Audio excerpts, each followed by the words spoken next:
పొద్దున్నే పల్లెటూరి వాతావరణంలో చాలా ఎంజాయ్ చేస్తాము. అదేవిధంగా పల్లెటూరు పద్ధతులు కూడా మనము ఎంజాయ్ చేస్తాము. రోజుకి మారిపోతున్న పద్ధతులనేవి ఈ వీడియోలో నేను చూపిస్తున్నా. ఎల్లం పండగ అన్నమాట. ఇది చాలా మందికి తెలీదు. ఇది వచ్చేసి ముత్తైదులకి ముందుగానే బొట్టు అనేది పెడతారు. ఆ తర్వాత వచ్చేసి ఇంటికి దోరణపాకు అనేది ఈ విధంగా కట్టుకుంటారండి. అంటే దోరణపాకు ఎవరైతే కడుతుంటారో అంటే మామిడాకులు వాళ్ళకి అందరికీ బొట్టు అనేది పెట్టుకొని కంకణాలు అనేది కట్టుకుంటారు. కట్టుకుంటూ దోరణపాకు అనేది ఈ విధంగా అంటే పాలోళ్ళు అంటారు కదా, అంటే ఒకే ఇంటి వాళ్ళు అన్నదమ్ముల పిల్లలు ఉంటారు కదా, వాళ్ళందరూ కలిసి ఈ విధంగా దోరణపాకు అనేది ఇంటికి కట్టుకుంటారు. ఈ విధంగా మొత్తం చూడండి ఏ విధంగా కడుతున్నారో, కంకణాలు కట్టుకోవాలన్నమాట. అది మర్చిపోతే వచ్చేసి మా పెద్దమ్మ కడుతుంది అక్కడ.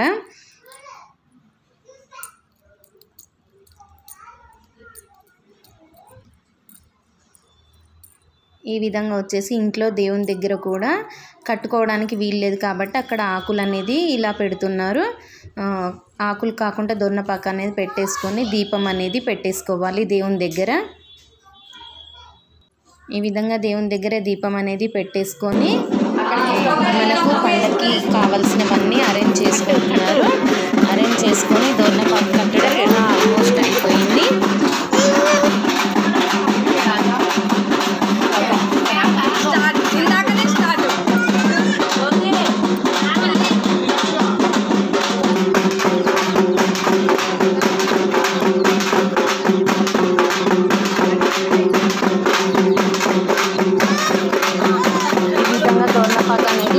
కట్టడం అయిపోయిన తర్వాత పుట్టమన్ను అన్నమాట, పుట్ట కమ్మడానికి వెళ్తున్నారు. ఈ విధంగా బిందెలతోటి నీళ్లు, అలాగే గంప, అలాగే ముందు ఇంటి ఆడపిల్ల హారతి అనేది తీసుకొని వెళ్ళాలి. అది సంప్రదాయం అన్నమాట. ఈ విధంగా అందరూ మనకి ఎవరైతే ఫెస్టివల్కి వస్తారో వాళ్ళందరూ వెళ్ళాలి. ఇంటి ముందు నీళ్ళు అనేది ఆరబోసి తీసుకెళ్తారు గంపని. ఎందుకంటే పుట్ట అనేది కమ్మడానికి వెళ్తున్నారు. ఈ పుట్ట కమ్మడం అనేది ఎప్పటి నుంచో వస్తున్న ఆచారం అన్నమాట. ఈ విధంగా నీళ్ళు అనేది ఆరబోసి దండం పెట్టుకొని తీసుకెళ్తారనమాట. పుట్ట కమ్మడానికి గంప తీసుకెళ్తారు. గంప నిండి వచ్చేసి వేపాకు, అలాగే మనకు పుట్ట దగ్గర పెట్టడానికి కుంకుమ పసుపు అన్నీ కలిపి తీసుకెళ్తారు. ఈ విధంగా మనకి ఒక దుప్పటి అనేది ఈ విధంగా కట్టేసుకొని తీసుకెళ్తారనమాట. అందరూ ఈ విధంగా వెళ్తుంటారు.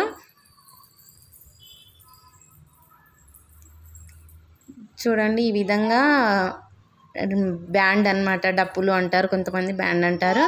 ఈ విధంగా డప్పు సౌండ్లతోటి తీసుకెళ్తారు. తీసుకెళ్ళినప్పుడు మనకి ఏంటంటే అమ్మవారు పూనడం ఉంటుంది కదా కొంతమందికి, ఆ విధంగా ఎగురుకుంటూ వెళ్తారనమాట. ఎందుకంటే సాంబ్రాణి ధూపంతో అలాగే దీపంతో గంప అన్నీ కలిపి తీసుకొని వెళ్తారు. ఈ విధంగా మొత్తం మనకి ఎక్కడైతే పుట్ట అనేది ఉంటుందో అక్కడి దాకా మనకి ఈ విధంగా వెళ్తారనమాట. ఇది ఎప్పటి నుంచో ఉన్న ఫెస్టివల్స్ అండి, కానీ చాలామందికి ఫెస్టివల్స్ అనేవి తెలీదు. ఆఖరికి మేము పుట్ట దగ్గరికి వచ్చేసాము. లాస్ట్కి ఇక్కడ పుట్ట మీద చూడండి ముత్తైదులు వాటర్ అనేది పోస్తారు. వాటర్ అనేది పోసి 3 కానీ 5 కానీ పోస్తారు, బిందెలు తీసుకొచ్చిన నీళ్ళు. అదేవిధంగా మనం తీసుకొచ్చిన కుంకుమ పసుపు, అలాగే పాలు, నెయ్యి, గుడ్లు అనేది పెట్టేసి అక్కడ సాంబ్రాణి ధూపం అనేది కంపల్సరీ వేయాలండి. ఈ విధంగా కుంకుమ పసుపు, పాలు, నెయ్యి, గుడ్లు అనేది అన్నీ పెట్టేసి వేపాకు మనం తీసుకొస్తాము. ఒక చిన్నది గురిగి లాంటిది తీసుకొచ్చి ఆ గురిగికి మనం బొట్లు అనేది పెట్టేసుకొని రెడీ చేసుకొని తీసుకొచ్చి అది అక్కడ పెట్టేయాలి. వాటర్ పోసిన దగ్గర పెట్టేసి చూడండి ఆ విధంగా నిమ్మకాయలు అనేది కూడా కట్ చేసి పెట్టుకుంటారు. లాస్ట్కు ఉంటుంది నిమ్మకాయలు కట్ చేసి పెట్టడము. పాలు అనేది ఇలా పుట్టలో పోస్తున్నారు. పోసిన తర్వాత ఒక్కొక్కరుగా 5 పోయాలన్నమాట, లేదా 3.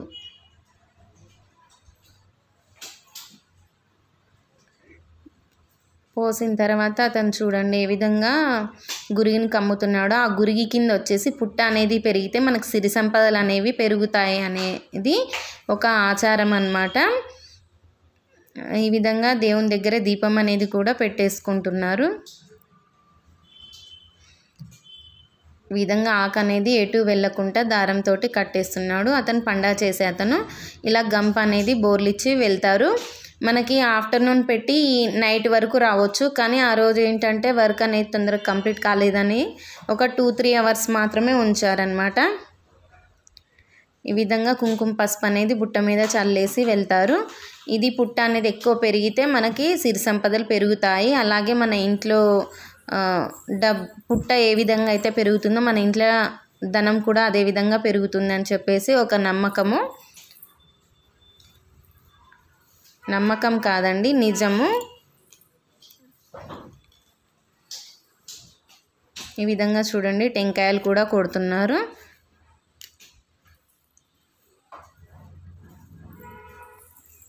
ఈ విధంగా నిమ్మకాయలు అనేది పెట్టేసి అందరూ మళ్ళీ వెళ్ళిపోతారు. నివాళులు ఏదైతే నివాళులు ఉన్నాయో అదే నివాళులు మళ్ళీ ఇంటికి తీసుకొని వెళ్ళాలన్నమాట. ఈ విధంగా ఇంటిని డెకరేషన్ అనేది చేశారు మా వాళ్ళు. ఇక్కడ వచ్చేసి గుడి అలంకరణ కోసము పూలు అనేది కట్టారు. ఇతను వచ్చేసి ఫెస్టివల్ చేసే అతను.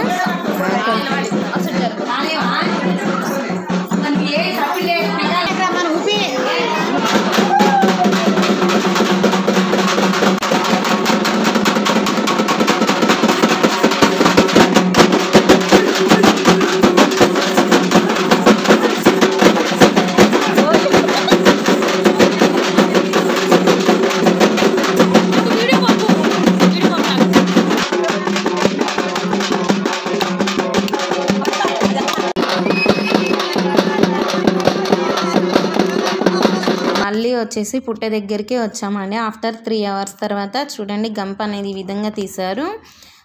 మామూలుగా వచ్చేసి పుట్ట అనేది ఒక 6-7 అవర్స్ ఉంచితే పెరుగుతుంది, కానీ కొంచెం మాత్రమే పెరిగిందనమాట. మనం 2-3 అవర్స్ మాత్రమే ఉంచాం కాబట్టి ఈ విధంగా చిన్నగా తీస్తారు. తీసిన తర్వాత కుండ చుట్టూ పెరిగిందనమాట పుట్ట అనేది. చూడండి ఆ కుండ చుట్టూరా పెరిగింది. ఈ విధంగా ఏంటంటే పుట్ట బంగారం అనేది తీస్తారు. అక్షింతలు వేసి అలాగే దీపం పెట్టి మళ్ళీ కొబ్బరికాయ అనేది కొట్టేసి మనం ఇంటికి అంటే ఇంట్లో కొడుకు తండ్రి ఉంటారు కదా, వాళ్ళు ఏంటంటే పుట్ట బంగారం అనేది తీస్తారు. ఈ విధంగా అక్కడ పెట్టిన చిన్న గురిగి ఉంది కదా, ఆ గురిగిని దాంట్లో వేసుకొని ఇంట్లో వాళ్ళు పుట్ట బంగారాన్ని ఈ విధంగా తవ్వుకొని తీసుకొని వెళ్తారనమాట.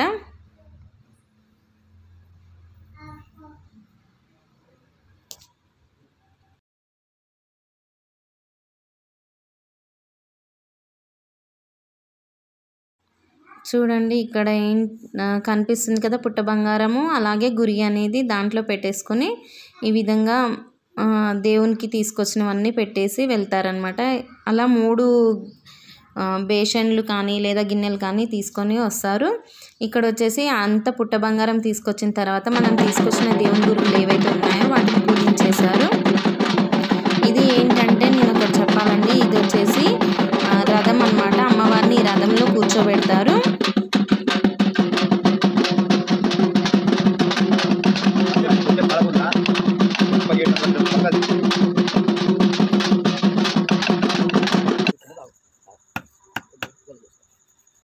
ఈ చెక్కని ఇక్కడ వేస్తున్న ముగ్గు చెక్క ఉంది కదా, ఈ చెక్కను వచ్చేసి 1944లో చేశారంట. 101 రోజు ఉపవాసంతో ఈ విధంగా రథం వేసి అమ్మవారిని ఈ రథంలో కూర్చోబెడతారు.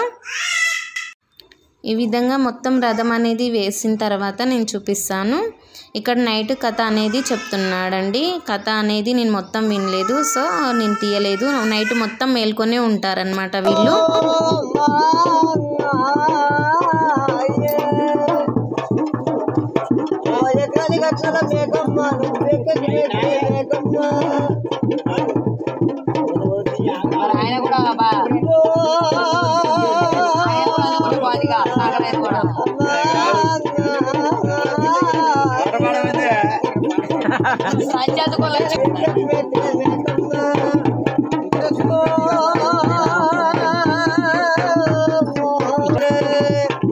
ఇక్కడ వచ్చేసి మేకను బజ్జోబెట్టి వీళ్ళు పాట అనేది పాడుతున్నారు.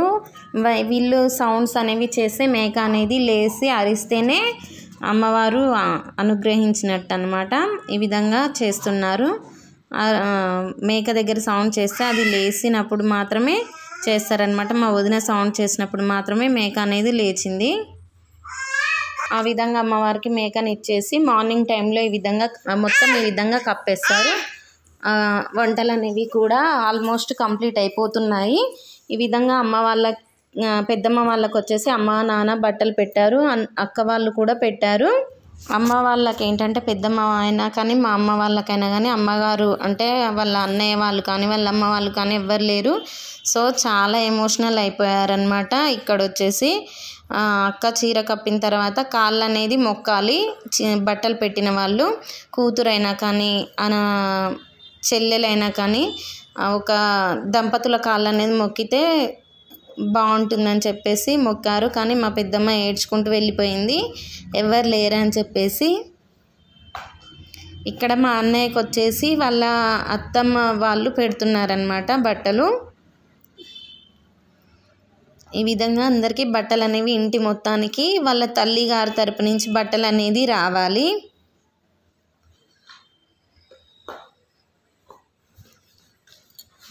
కానీ తల్లిదండ్రులు లేని వాళ్ళు అక్క చెల్లెలు కానీ ఎవరైనా ఉంటే తీసుకొస్తారు.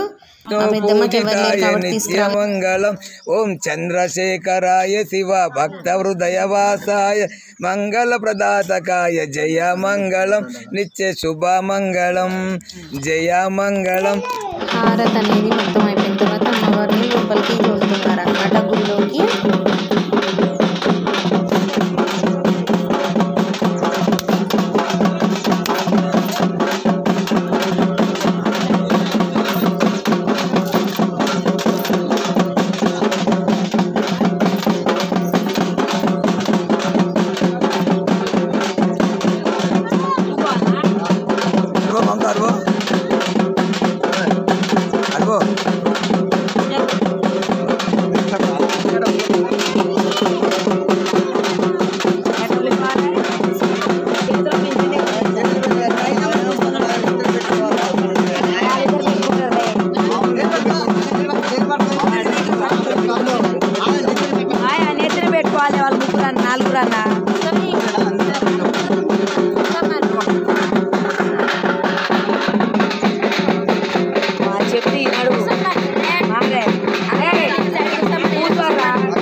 కొంచెం ముందు రాదు ఈరిచిపోని పోయించుకోని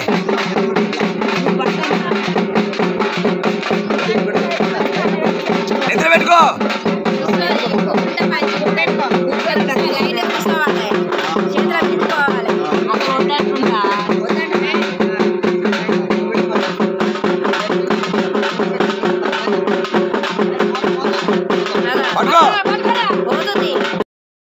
ఈ విధంగా ఫెస్టివల్ సక్సెస్ఫుల్గా అయిపోయింది. పిల్లలు వచ్చేసి నైట్ టైంలో డీజే పెట్టేసుకొని డ్యాన్స్ అనేది చేస్తున్నారు. దాంతోపాటు మా పాప కూడా చాలా డ్యాన్స్ అనేది చేసింది. నైట్ 12-1 వరకు డ్యాన్స్లు అనేది చేశారు. కానీ అంతా తీయలేదు. మా పాప కూడా వాళ్ళతోటి కలిసి డ్యాన్స్ అనేది చేస్తా అని చెప్పేసి నిద్రపోలేదు. మా చెల్లెలు కొడుకు అనమాట. మా చెల్లెలు కొడుకు, మా అక్క కొడుకు అందరు కలిసి, మా అన్నయ్య వాళ్ళు అందరు కలిసి డ్యాన్స్ అనేది వేస్తున్నారు. చాలా బాగా చేశారండి ఫెస్టివల్ అనేది. మేమైతే చాలా రోజులకి ఎంజాయ్ చేసాము. ఈ వీడియో అనేది మీకు నచ్చుతుందని అనుకుంటున్నాను. ప్లీజ్ లైక్ చేయండి, షేర్ చేయండి, సబ్స్క్రైబ్ చేయండి. మా అక్క, మా చెల్లి, మా అక్క కూతురు అనమాట. ఇక్కడ ఫుల్గా డ్యాన్స్ అనేది చేస్తున్నారు. ఆఫ్టర్నూన్ టైంలోనే వంటలు అవుతున్నాయి, మనం ఎంజాయ్ చేద్దామని చెప్పేసి చేశారనమాట. ఫుల్ ఎంజాయ్ చేసాము. ప్లీజ్ లైక్ చేయండి, షేర్ చేయండి. మీకు ఈ వీడియో నచ్చిందని అనుకుంటున్నాను. థ్యాంక్ యూ ఫర్ వాచింగ్ అండి. Thank you so much.